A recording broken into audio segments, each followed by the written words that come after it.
ini kan tadi.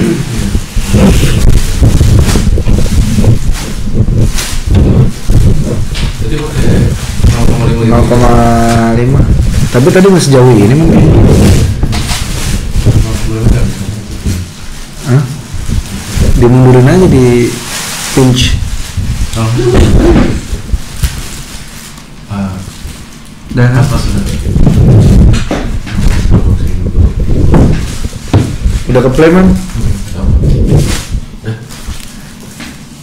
Apa yang mau diulang tadi pertanyaan? Yang berapa persen? Oh, berapa persen?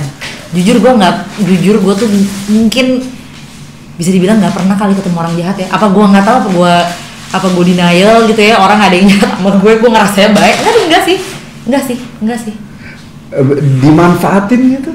Karena lo membagi semuanya? Not that I know of. Wow. Enggak sih. Atau lo nggak menganggap itu penting?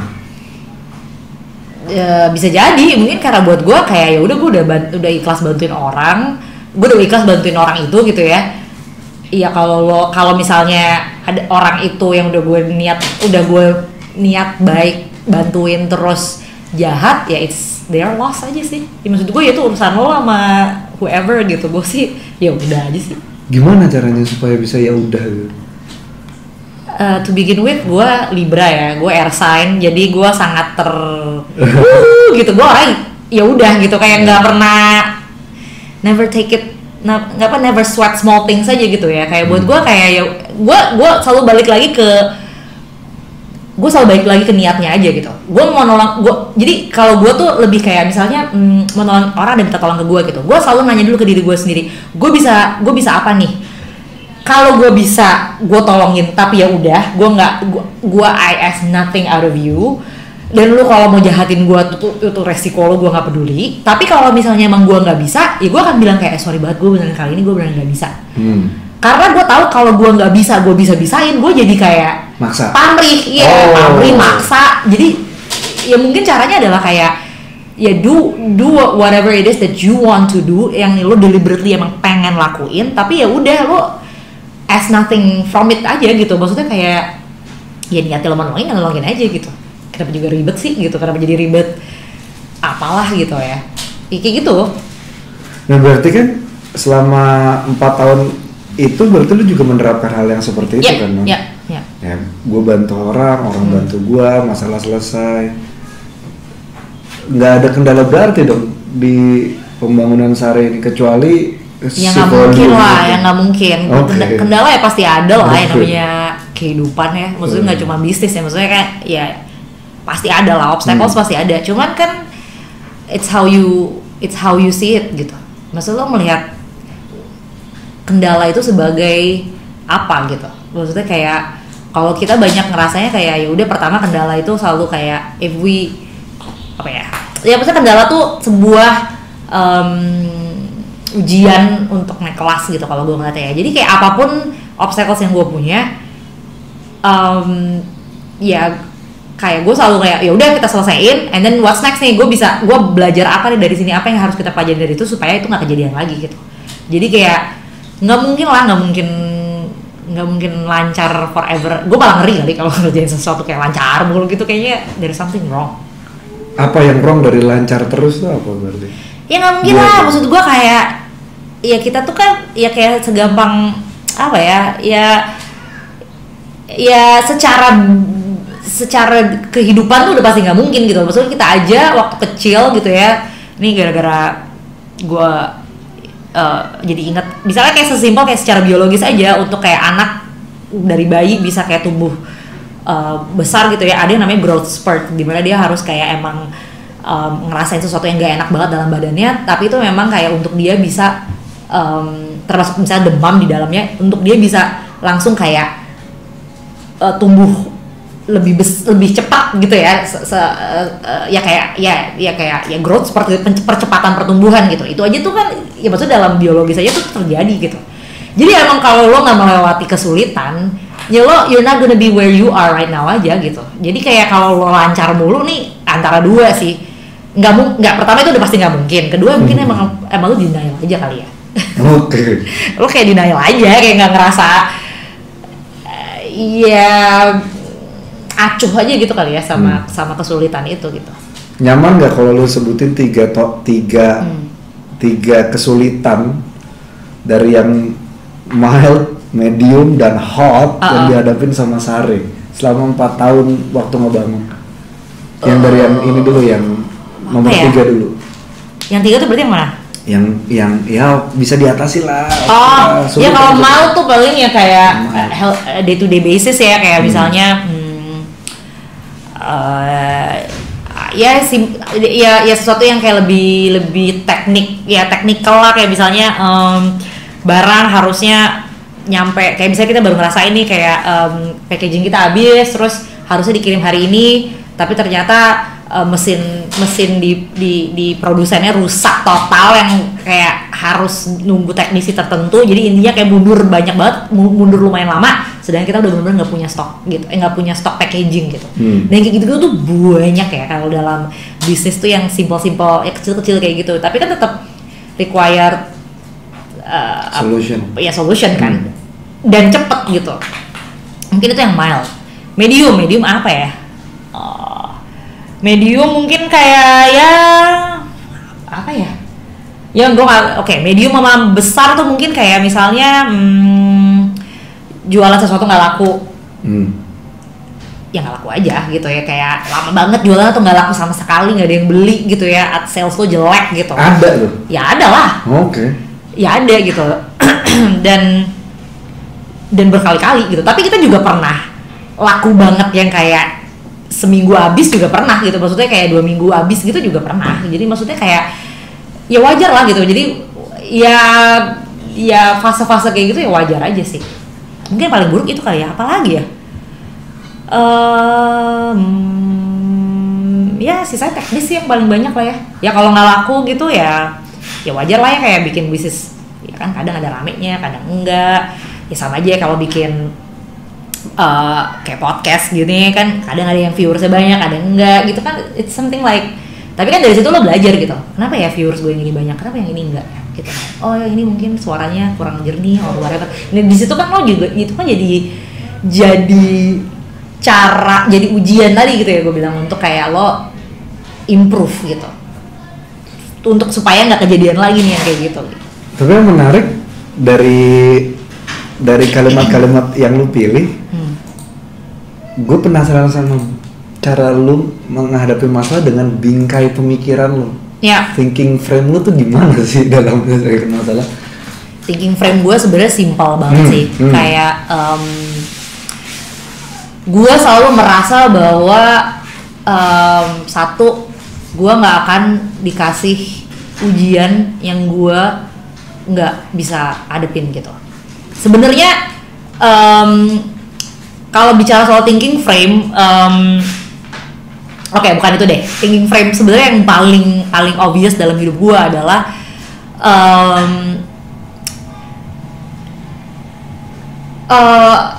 gue tuh banyak secara mental, gue banyak banget istilahnya apa ya, ditempa gitu ya sama pilihan olahraga gue. Jadi gue tuh orang yang udah maksudnya gue tuh olahraga tuh lama banget ya, segala macam udah pernah gue cobain, pretty much lah ya. Tapi ada satu olahraga yang actually gue stick to it, which is dari 2017 habis gue ngelahirin tuh, gue sampai sekarang strength training, angkat beban. Yang dulunya gue jujur ikutin itu karena kayak simple, gue pengen ibu habis ngelahirin pengen kurus, sesimpel itu. Tapi yang gue dapetin literally jauh banget dari itu, dan itu jujur banyak banget membentuk thinking frame gue, which is kalau lo pernah denger ada old saying, ain't no mountain high enough. Dulu kan ya udah ya, lo kan kayak gitu dengerin, ada dalam lagu lah, ada dalam film lah, apalah gitu. Tapi kayak this training itu helps me to really membantu gua dalam membuat itu tuh real gitu. Jadi dulu come think of it gitu ya, kayak kalau mau naik kelas tuh dulu ya, misalnya ada obstacles apa gitu, gue selalu dulu tuh kayak tercekat gitu loh, bawaannya kayak anjir gimana ya kayak gini, aduh gue nggak bisa nih, kayak gue nggak bisa deh. Selalu, at least walaupun gue nggak keluar ya, maksudnya di dalam diri gue tuh gue ada tendensi kayak gitu ya. Wajar lah gitu kan. Pokoknya bawaannya selalu kaget gitu kayak, mati lah gue mati, selalu gitu. Tapi olahraga ini tuh membuat gue kayak nggak ada yang lo nggak bisa. Lo tuh apa aja pasti lo bisa. Cuma lo mungkin nggak bisa sekarang. Menarik. Jadi misalnya contoh paling gampang yang gue belajar banget ya adalah jadi gue angkat berat ini, gue strength training, trainer gue cewek ya. Gue emang milih nih cewek karena gue ngerasa kayak ya waktu itu karena pengen nyaman apa segala macam lah. Tapi ternyata dari situ gue banyak banget dapet filosofi kehidupan ya. Salah satunya si trainer ini gue bilang bahwa kayak dia tuh obses banget sama yang namanya push up. Buat cowok-cowok push up itu never a problem ya. Lo pasti lebih gampang untuk bisa push up di lantai, udah selesai gitu ya. Tapi buat perempuan itu tuh susahnya setengah mati karena badan perempuan itu tidak dibuat untuk lo bisa langsung push up di bawah gitu. Selama ini gue selalu ngerasa kayak ya udahlah kalau perempuan push upnya pakai lutut aja gitu kan.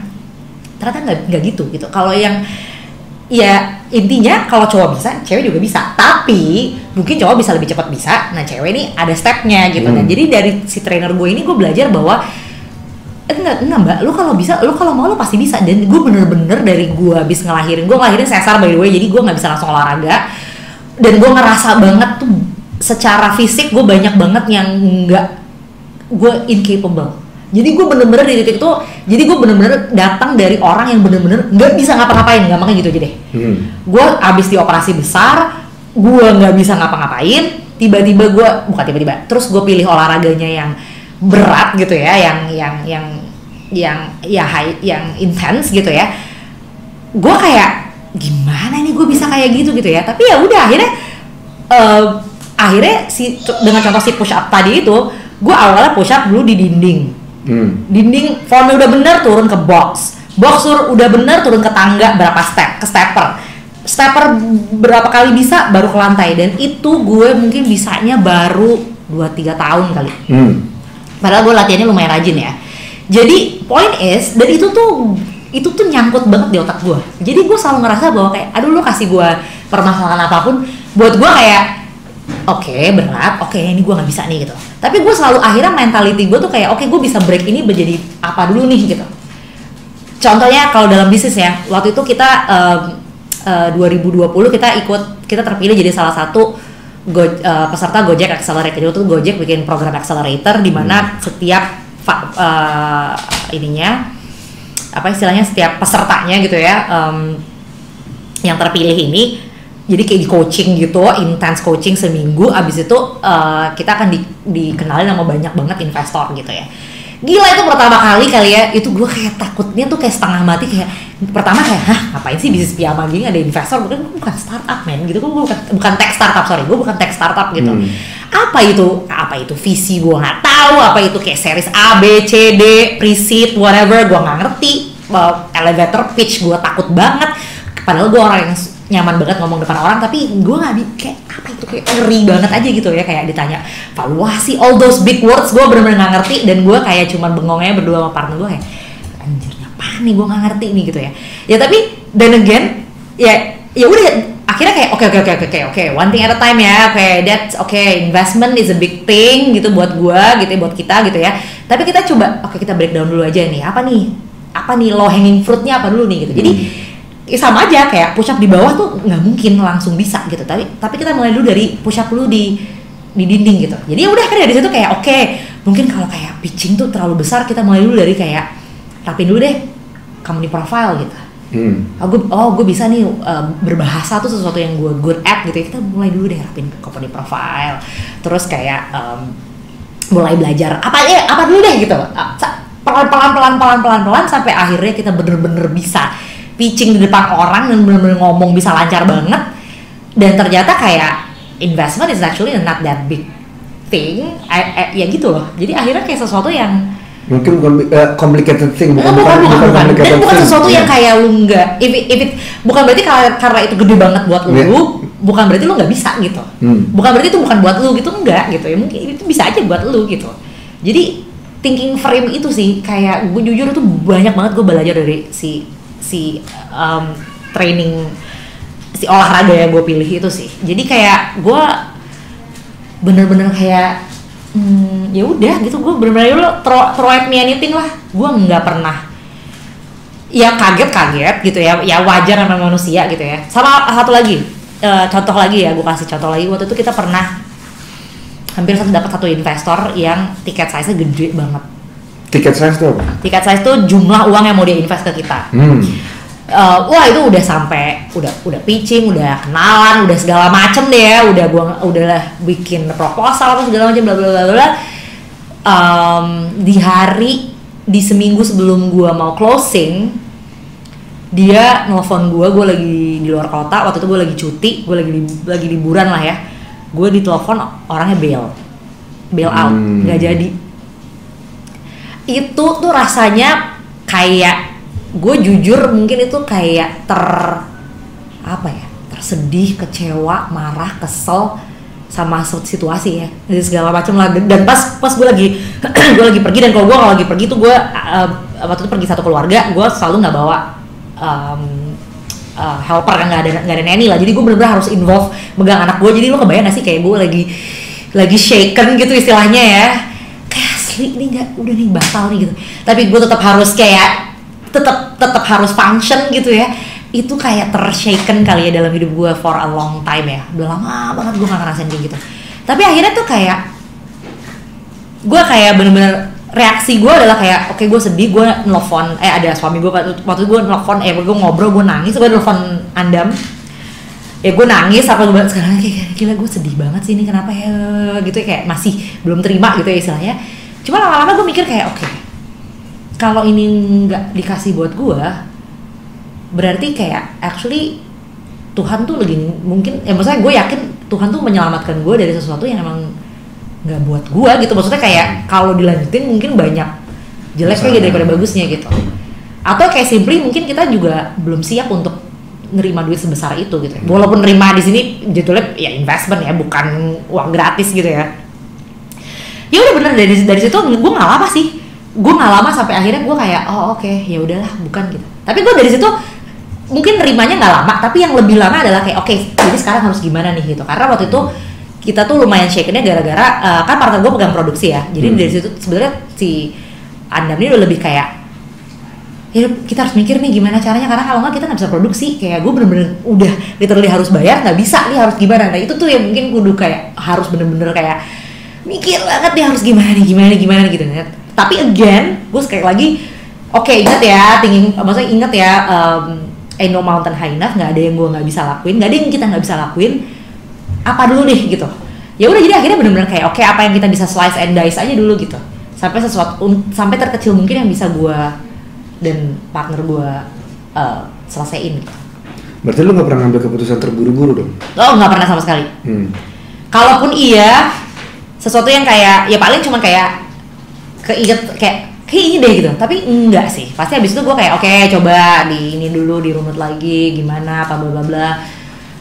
Gue banyak pakai kalau methods tuh, gue banyak pakai apa tuh kayak kerangka gitu loh, yang kayak ini diturunin. Gue selalu kayak bener-bener jadi misal satu masalah, gue selalu nanya kayak brainstorming gitu. Iya, kayak ditanyain itu satu permasalahan itu sampai udah nggak ada lagi pertanyaannya gitu. Yang bisa. Why, sampai kayak kenapa ini nggak bisa, kenapa ini selalu terus sampai habis gitu. Jadi gue selalu nge-challenge diri gue aja kayak to the point where kayak gue bener-bener akhirnya misalnya yakin gitu. Jadi nggak pernah sih dalam kehidupan gue juga actually nggak pernah sih kayak mengambil keputusan terburu-buru. Dan I would say gue selalu, makanya gue selalu juga bertanggung jawab sama apapun pilihan gue gitu, karena gue tahu gue udah melakukan serangkaian hal untuk memutuskan itu. So by the time gue memutuskan itu, ya udah gue terima segala resikonya dan segala macamnya gitu. Seberapa pentingnya deep work buat lu sehari-hari kalau gitu? Karena kan dari bingkai pemikiran lu kayaknya lu juga terstruktur udah gitu, lu cukup detail gitu. Seberapa banyak apa tadi? Seberapa penting deep work buat lu? Karena kan gue nggak tahu ya, kalau gue pernah baca gitu bukan masalah apa seberapa banyak yang lu kerjain, tapi apa yang lu kerjain menuju tujuan lu. Terus. Seberapa banyak? Seberapa dalam? Kayak I think it's embedded in me kali ya, karena udah masuk ke dalam diri gue. Jadi kayak embedded tuh berarti kan dilatih ya? Oke. Jadi gue nggak sih. Ya I don't, especially when you're a mother, gue udah kayak nggak pernah ngerasa kayaknya gue udah nggak ini deh. Gue nggak ada waktu untuk kayak bener-bener menerjunkan segala macam ke situ gitu ya, kayak jadi cukup organik sih aku kayak nggak Lu nggak pernah seruntulan gitu? Seruntulan tuh gimana sih maksudnya? Kayak kerjanya kayak serabutan gitu? Iya, kayak segala iya, kayak pengen ini, pengen itu, pengen ini, pengen itu. Nggak pernah ya? Enggak sih, terutama maksudnya juga sekarang makin kesini juga ya makin banyak, apalagi karena gue megangnya kan marketing ya, which a lot of things gitu ya. Ya well, apapun juga a lot of things. Cuma maksud gue kayak maksudnya di sini kan kayak gue tuh megang ya banyak platform gitu ya. Gue mikirin ya pegang platform sosial media ya ada berapa segala macam, kan sebenarnya banyak yang diurusin gitu ya. Cuman kalau gue lebih kayak kita emang harus invest ke sistemnya gitu ya. Maksudnya kayak cara berpikir dan segala macam supaya nggak seruntulan itu. Capek tahu seruntulan. Lelah banget asli. Kayak nggak sih, nggak pernah. Berarti kalau seruntulan itu melelahkan, yang lu lakukan sekarang less melelahkan? Jauh. Ya tetap ya, maksudnya as a business owner there will be a time when you wake up. Okay, this is actually interesting. There used to be some time in my life where I wake up at night out of suka kebangun gitu, atau gue nggak bisa tidur karena a lot of things goes in my head, which kalau baca-baca tuh katanya tuh that's an entrepreneur thing gitu, katanya kalau usaha kalau gaji orang gitu lo simply kayak gue literally pernah kali mikir kayak gimana ya gue harus dapetin duit ya, gue nggak bisa gaji orang nih, gue nggak bisa gajian nih bulan depan gitu. Dan gue cukup terbuka juga ya kayak gitu ke karyawan gue gitu ya. Ada masa-masa yang kayak gitu ya, dan di situ gue sadar bahwa kayak nggak bisa nih gue hidup kayak gini, capek kayak ya orang gue juga baju tidur, gue suka tidur men, kayak gue males banget gitu loh, kayak kebangun dan segala macam. Akhirnya dari situ ya oke, kita makanya banyak kayak set up something gitu loh untuk kayak supaya itu nggak kejadian gitu. Ya sistem planning, strategi, all that lah. Jadi ya supaya nggak mumet aja gitu. Cukup sehat ya, yang lu lakuin ini cukup sehat buat diri lu ya. Apalagi tadi lu bilang gue tuh suka challenge myself. Karena gue memilih untuk itu sih. Memilih untuk itu. Gue dengan sadar memilih untuk itu. Gue bisa nggak kayak gitu. Maksudnya gue bisa banget jadi orang yang kayak seruntulan dan ngasal dan bla bla bla. Bisa. Selain itu bukan gue, tapi gue juga memilih untuk kayak nggak bisa nih gue hidup kayak gini gitu. Gue nggak bisa gitu. Kayak gue deg-degan mulu gitu. Gue nggak bisa. Gue kayak apalagi gue juga gue dulu punya GERD gitu ya. Wah itu ngaruh banget ke cara ke psikologis lo tuh ngaruh banget, psikologis gue ngaruh banget ke kesehatan lambung gue gitu, yang gue capek banget sakit itu. Jadi itu sih mungkin momen juga dimana kayak akhirnya si that whole thinking process tuh jadinya matured gitu ya, maksudnya jadi makin matang tuh ya juga ya karena itu gitu, karena itu juga ya karena satu gue punya anak, gue GERD, dan GERD itu membawa gue ke meditasi membawa gue ke journaling. Nah journaling itu adalah satu waktu di mana gue bener-bener kayak yang gue jurnal tuh actually ya brainstorm tadi juga kadang ya, most of the time. Jadi gue kayak mengubah kekusutan itu di kepala gue, but at the same time gue juga mempraktekkan yang tadi gue bilang, tendensinya rigid gitu, tendensinya kaku, tendensinya jadi nggak fleksibel gitu. dan itu gue nggak gitu suka gitu.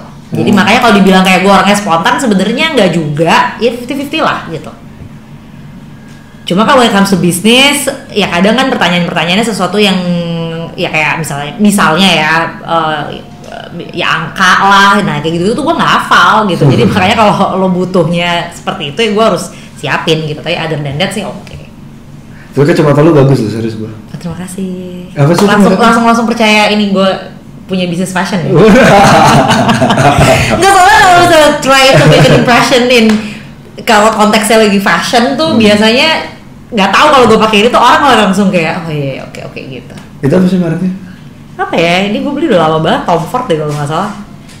Bagus loh, kayak jadul tapi nggak jadul. Iya gitu. iya. Itu ada yang mau masuk boleh nggak sih? Boleh. Oh Rama. Boleh nggak? Boleh. Ram, panggil aja. Ada bangkunya. Mau macuk?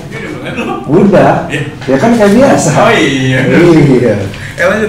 Iya dong. Lanjut Pak. Jadi tadi kan kalau soal bisnis lu rigid banget, tapi bisnis lu sendiri ini apakah rigid? Sorry, gue kalau bisnis nggak rigid. Maksudnya gue mungkin lebih suka kata-katanya tuh lebih prepared kali ya. Prepared, oke. Oke, jadi gue kalau when it comes to business gue lebih suka come prepared. Gitu. Oke. Tapi tadi pertanyaannya jadi gue orangnya. Enggak, jadi pertanyaannya adalah apakah bisnis ini kalau nggak rigid berarti apakah bisnis ini awalnya well prepared dibangunnya? I would say yes. I would say yes. Walaupun pada prakteknya not as prepared as I thought a business should happen gitu ya, atau should be made gitu. Tapi ini semua maksudnya kayak pas gue bikin pertama kali ya calculated dan semuanya tuh juga ya prepared lah. Nggak kayak sesuatu yang kayak out of the blue. Kayaknya gue pengen bikin ini deh, and so forth itu enggak sih. Enggak tiba-tiba. Enggak, narero, enggak sama sekali. Terus yang terjadi apa di zaman dulu sehingga Sare sekarang jadi sebesar ini? Yang terjadi zaman dulu adalah kalau kita selalu jadi kita selalu ngebagi dalam 2 fase ya Sare itu ya. Jadi testing period gitu, which is itu 2000 berapa ya? 2000 tuh kan gue sendiri lupa. 2015 sampai 2019 itu testing period, which is 4 tahun, waktu yang enggak sebentar. Tapi testing period itu dimana kayak kita secara legal belum ada, jadi kita masih perseorangan, belum PT. Terus juga di situ kita kenapa testing period? Karena benar-benar kayak mengetes semua apa yang semua teori-teori gue, semua apa yang gue pikir might work, segala macam tuh seperti kita tes di situ. Jadi kayak misalnya gue udah punya kayak ideas, oke, gue mau bikin produk ABCDE gitu, karena ini akan sukses karena begini. Nah itu kita tes dulu, kita coba bener nggak sih apa yang gue percaya bakal works itu beneran works gitu. Jadi itu kita butuh 4 tahun. Kenapa juga lama? Karena waktu itu di testing period itu gue dan partner gue kita masih punya full time job. Jadi kita masih kerja masing-masing. Jadi ya udah sambil istilahnya masih punya pegangan pendapatan yang lain gitu. Karena kita kan yang namanya testing period itu bisa terjadi atau bisa nggak terjadi kan. Nah jadi di situ kita benar-benar organic, take it slow, benar-benar pakai modal sendiri, ngerjain apa yang kita bisa. Kalau nggak bisa ya udah, pokoknya bener-bener ya udah gitu ya, kayak ya santai banget gitu. That's why it takes 4 years, which I would say mungkin kalau misalnya mungkin agak kelamaan sih gitu. Cuman buat Sare sih cukup gitu ya. Dalam arti akhirnya di testing period itu banyak banget yang kita cobain, to the point where akhirnya 2019 kita udah yakin sama bisnis ini. Ya disitulah kita mulai bebenah lah gitu. Jadi kita mulai bikin PT, legalnya kita urusin, pajak, sampai kayak accountingnya, pencatatan. Terus kita juga mulai masuk modal pertama, ada investor gitu ya, itu 2019. Nah itu fase kedua gitu ya. Jadi kalau ditanya tadi kayak apa yang gue lakukan di awal sampai Sare bisa sebesar ini, ya karena memang mungkin dari awal tuh walaupun idenya tuh nggak overnight ya, idenya nggak spontan gitu ya, tapi tetap gue dan partner gue kita ngerasa bahwa ya tetap aja namanya bisnis tuh kemungkinan gagalnya juga sama besarnya sama kemungkinan suksesnya. Jadi maksudnya dicobain dulu gitu, karena apa yang kita percaya belum tentu beneran yang terjadi di pasar gitu loh. Yang lo percaya apa, Non? Ya kayak misalnya gini, waktu jadi mungkin ya kita mundur dulu ya. Jadi kenapa alasannya tadi kenapa gue bilang bahwa for sure Sarah itu nggak hadir harus sesuatu yang spontan, karena gue itu pengalaman kerja gue itu 10 tahun di media fashion as fashion editor. Jadi di situ gue terpapar banyak banget yang namanya ideas on fashion. Apa itu fashion, what works, what doesn't work, barang produk seperti apa yang laku, produk apa yang nggak laku, dan seterusnya ya. Maksudnya dan desainer yang tetap bertahan, yang gagal, yang muncul, kayak all those things plus tren juga, itu gue kayak super I have it first hand gitu ya. Jadi gue bener-bener dapat itu tuh kayak ya orang pertama lah istilahnya gitu ya, karena as a media, dan pada saat itu media cetak tuh kan masih berjaya ya. Jadi bener-bener istilahnya tuh gue orang penting lah gitu istilahnya di industri fashion when it comes to journalism gitu ya. Nah dari situ gue jadi banyak banget gue punya pemahaman di otak gue bahwa kayak oke, ketika gue mau bikin bisnis fashion apa yang mau gue lakukan adalah gue mau bikin sesuatu yang trendless gitu. Gue mau bikin sesuatu yang lebih into produk yang lebih utilitarian, bukan produk yang estetik aja gitu. Jadi artinya gue mau produk yang kayak regardless lo kayak apa, lo tetap akan butuh produk itu. Dan produk yang nggak kemakan tren, which is lo the kind of product that you will always need gitu ya. Dan ya udah gitu. Jadi premisnya sebenarnya sesimpel itu, dan karena gue ngerasa kayak when it comes to a fashion product, lo kan emang harus pace-nya jadi cepet, and then lo harus sangat aware sama tren, lo harus mengakomodir itu, dan jujur gue capek gitu ya. Di titik itu gue udah capek karena kayak gue capek, kedua I don't think it's for me juga gitu ya. Gue ngerasa kayak aduh gue nggak mau dikejar-kejar kayak gitu, kayak I don't feel like I don't think it's for me gitu. Jadi gue ngerasa kayak gue lebih pengen nge-create sesuatu yang emang long lasting, sesuatu yang nggak tergantung sama apa itu tren gitu. Dan pengalaman gue kerja itu tuh sebenarnya menunjukkan juga bahwa produk seperti itu tuh nggak banyak ya. Ada tapi nggak banyak. Jadi kan gue ngerasanya kayak oke, mungkin ini ada opportunity di situ gitu kan. Dan apalagi gue masuknya waktu itu gue yakin banget dan percaya gue mau masuk lewat baju tidur, which nobody does it, like nobody does it locally. 2015 nggak ada yang ngelakuin itu. Ya udah, jadi gue pikir kayak ya udahlah cobain aja gitu. Kalau emang hipotesa gue benar, it's gonna work. Tapi kan gini, at that point gue ngerasa bahwa dengan pengalaman gue, dengan tadi gue bilang gue come prepared dan segala macam, at some point gue yakin it's gonna work.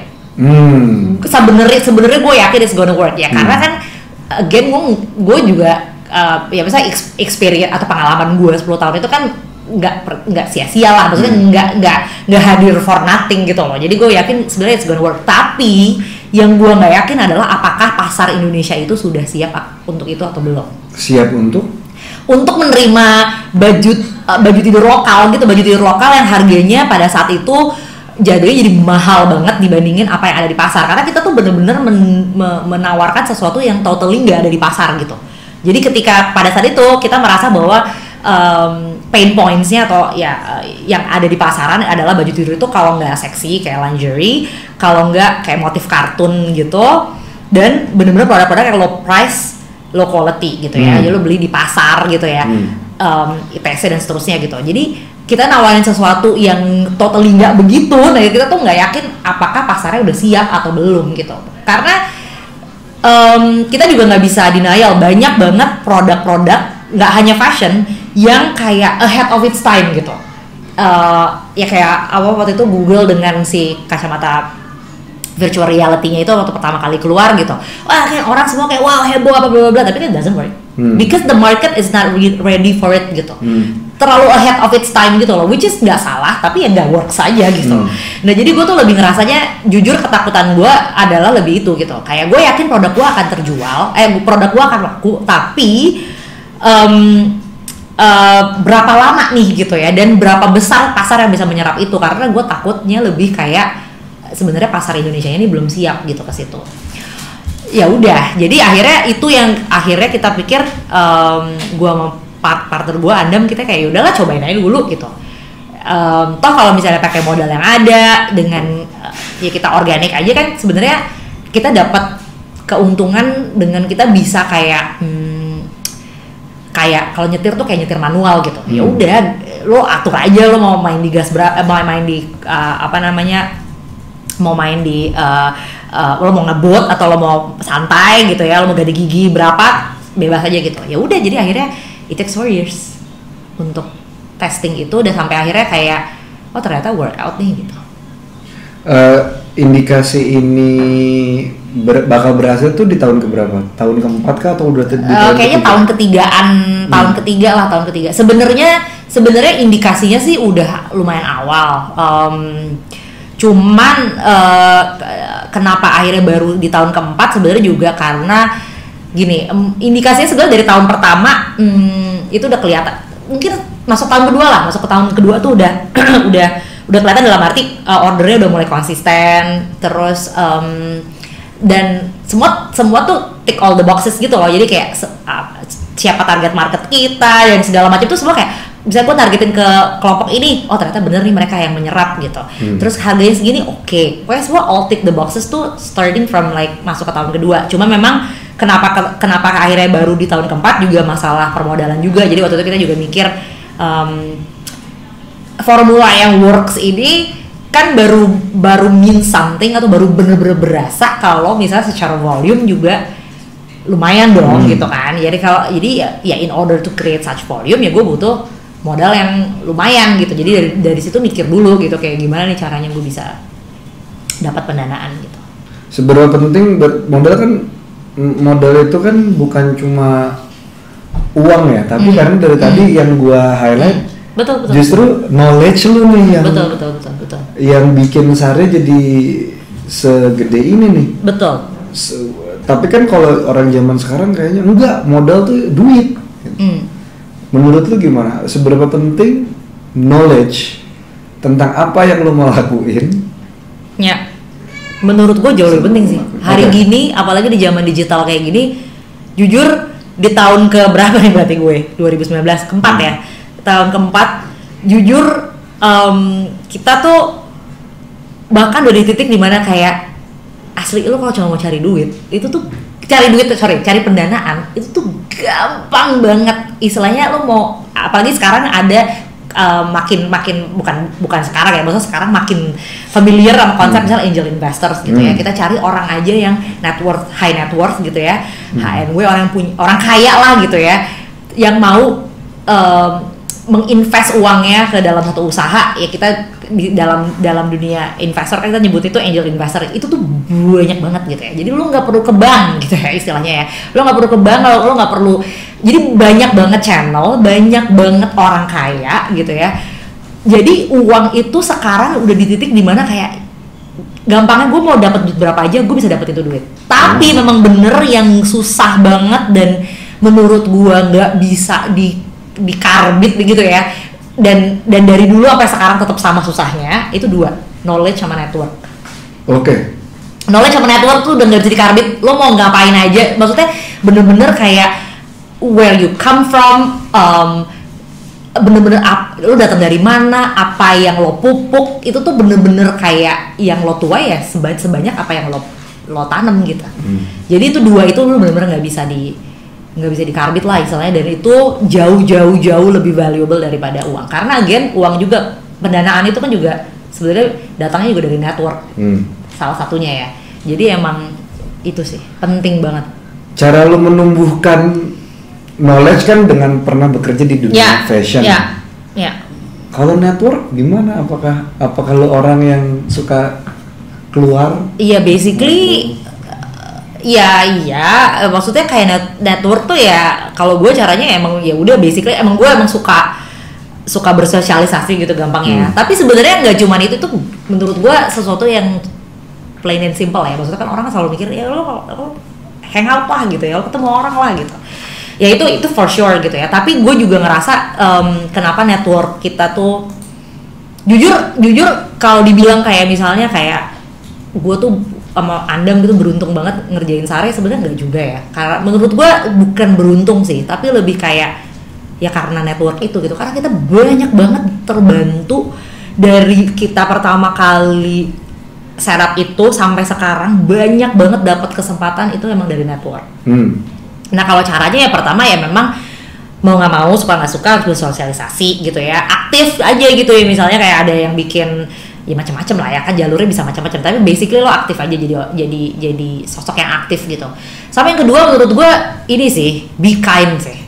Be kind. Itu literally kayak, dan itu tuh bener-bener gue kayak deliberately have on the back of my head, I need to be kind gitu. Dalam arti kayak ya be kind aja, baik aja sama orang gitu. Literally baik aja sama orang tuh segampang kayak gini nih. Misalnya lo kayak ngajak gue gitu, because you think like what I do might support what you do gitu ya. Ya let's do it gitu. Itu menurut gue juga kayak an easy way of jadi orang baik aja gitu. Karena gue percaya bahwa kayak gue bantu lo nih atau gue support lo nih sekarang, gue nggak tahu mungkin suatu hari nanti lo bisa support gue entah apa di masa depan. Kayak gitu-gitu tuh gue percaya banget sih. Nolongin aja kayak gitu, apa yang simple aja deh, kayak misalnya gue juga personally orang yang suka banget kayak apa ya, apa sih istilahnya ya, kayak jodoh itu bukan jodohin romansa ya, tapi misalnya kayak broker tapi nggak for keuntungan finansial. Jadi misalnya lo kayak butuh, gue lagi pengen banget nih cari ini, misalnya lo mau setup bisnis deh gitu, kayak gue nggak masalah banget tuh kayak berbagi vendor kayak gitu tuh gue nggak masalah. Terus kayak misalnya lo kayak pengen, gue lagi pengen banget ngobrol sama orang misalnya apa gitu, gue ada nih teman, nah gue tuh nggak masalah banget yang namanya kayak ngenalin, nah kayak gitu tuh gue nggak masalah banget gitu, termasuk sampai kayak misalnya brokerin, tapi gue nggak pernah secara sadar atau gue bener pengen minta sesuatu out of it, itu enggak, karena buat gue kayak ya it's a matter of me being kind to people aja, being kind to others gitu. Apa yang membuat lu jadi orang sebaik itu? Karena gue beneran gue ngerasa gini, gue bukan orang yang baik ya, for sure. Maksudnya kayak I'm trying tapi kayak masih jauh. Cuman yang pasti adalah gue merasa bahwa gue sampai di titik ini karena kebaikan orang lain. Jadi kenapa gue mau sebegini rempongnya untuk jadi orang baik? Karena kayak, ada orang udah baik buat gue gitu. So I wanna I wanna pass the merit. Ya maksudnya gue pengen lanjutin aja gitu. Pay it forward lah gitu. Tapi berapa persen orang yang baik di hidup lu, berapa persen orang yang gak baik di hidup lu? Sejujurnya banget ya. Gue jarang banget ketemu orang gak baik. Sumpah. Maksudnya dari maling apa? Tapi gue nggak tahu ya. Mungkin is it because of what I do? Is it because? Sorry, gue boleh ulang nggak? Di situ. Sorry banget.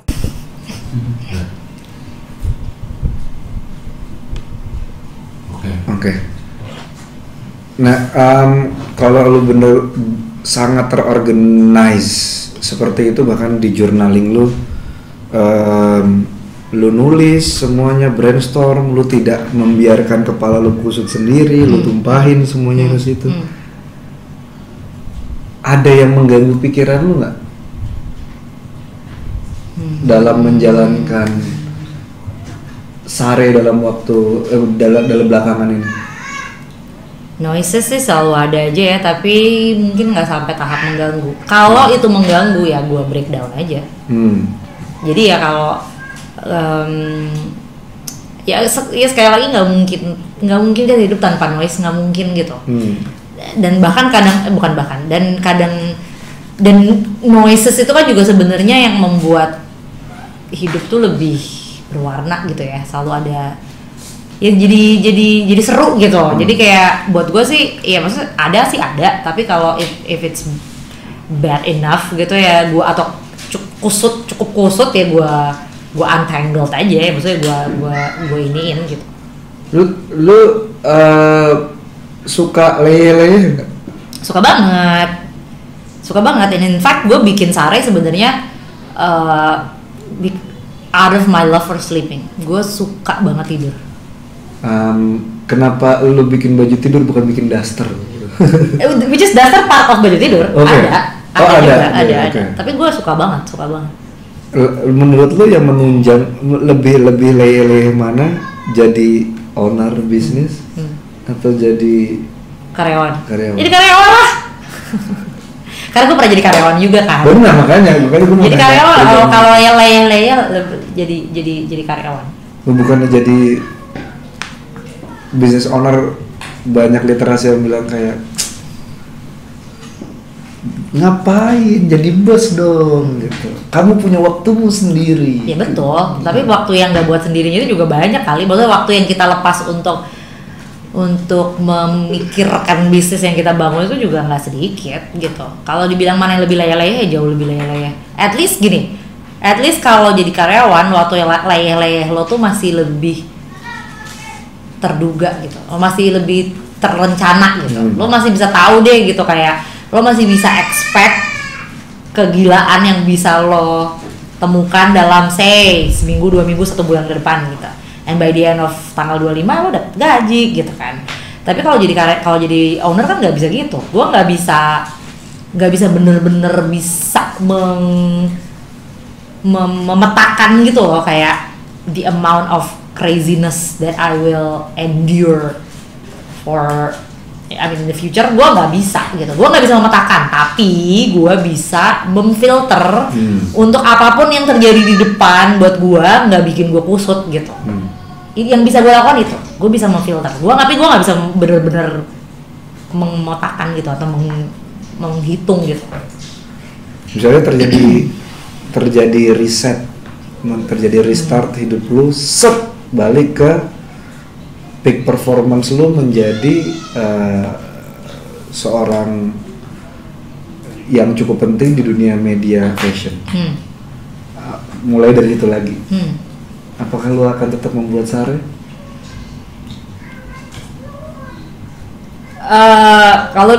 Ini berarti balik lagi ke dulu apa?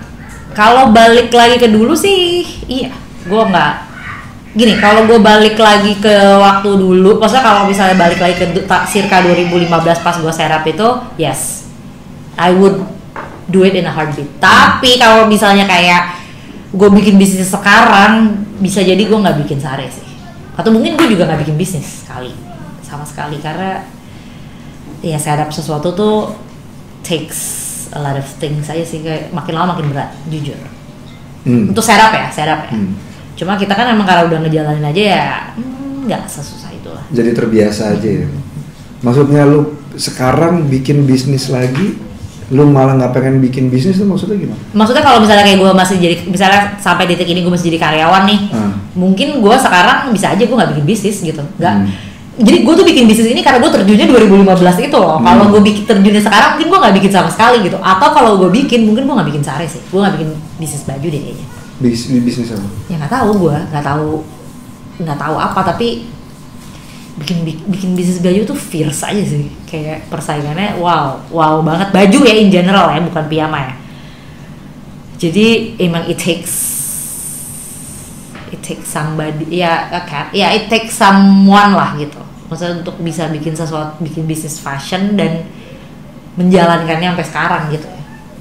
Which gue sebenarnya 2015 gue bikin itu, abis itu gue bantu usaha keluarga bikin hospitality, jadi bikin kayak hostel gitu dan coffee shop di Jogja itu 2018. Jadi itu aja gue udah nggak mau lagi bikin, makanya gue udah nggak mau lagi kayak bikin bisnis fashion, kayaknya cukup deh gitu. Jadi mungkin kalau sekarang gue bikin, gue nggak bikin bisnis fashion sih for sure. Tahu deh apa? Makanan? Bisa jadi. Makanan kesukaan lo apa sih?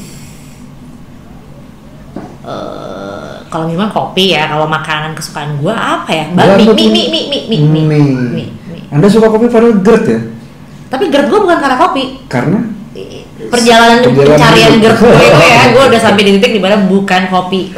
Oke. Dan itu bukan gue yang ngasih tahu ya, which is like ya yang dokter gitu ya. Kenapa tadi? Makanan kesukaan. Mie. Lo kan bikin warung. Mungkin bikin warung mie. Gue itu salah satu on the back of my head juga, itu tuh kayak bikin warung mie dan kopi itu kayaknya seru ya, kayak gue mie apa aja, lo mau mie dimasak apapun deh, mau mie ayam, mie Aceh, mie dari Sabang sampai Merauke, apapun jenis mie gue suka. Kalau begitu dari 10 sampai 100 happiness lu ke Sare itu berapa? Atau happiness ke Sare kayaknya terlalu ini ya, 10 sampai 100 happiness ada di dunia ini, ada di dunia fashion bersama Sare. Gue happy sih yang pasti. Gue nggak tahu ya berapa. Maybe more than 100. I feel like it's just becoming part of me. I feel like it's my calling juga. Gue ngerasa kayak gue ngerjain ini tuh juga jadi perpanjangan berkat buat orang lain. Jadi gue ngerasa mungkin bukan happy kali ya. Kok jadi gue benerin dulu ya? Nggak apa-apa. Gue ngerasa content gitu loh. Kayak gue ngerasa puas gitu. Kayak gue ngerasa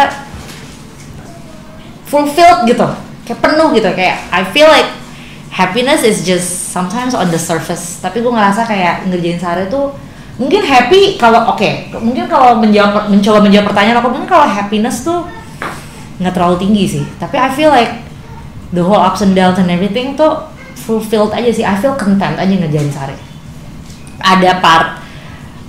Kenapa content gitu ya? Kenapa gue merasa fulfilled? Karena gue merasa ada part dari Sare yang berguna untuk menyalurkan passion gue, ada part dari Sare yang membuat gue kayak merasa berguna buat orang lain juga. Terus juga gue ngerasa lebih berguna buat diri gue sendiri. Gue merasa jadi sosok, jadi manusia yang berguna aja di dunia ini, nggak cuman luntang-lantung gak jelas gitu ya. Jadi gue, and I make my parents proud, I make my family proud, I make my son proud. Jadi gue ngerasa kayak it's just all came together aja gitu.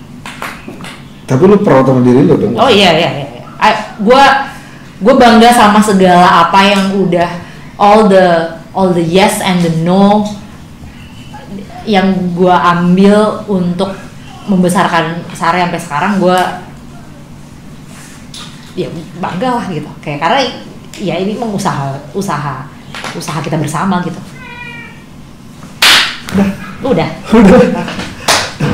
Berapa menit nih kita ngobrol? Hampir 1 jam kurang. Kurang dikit. Oke. Nice.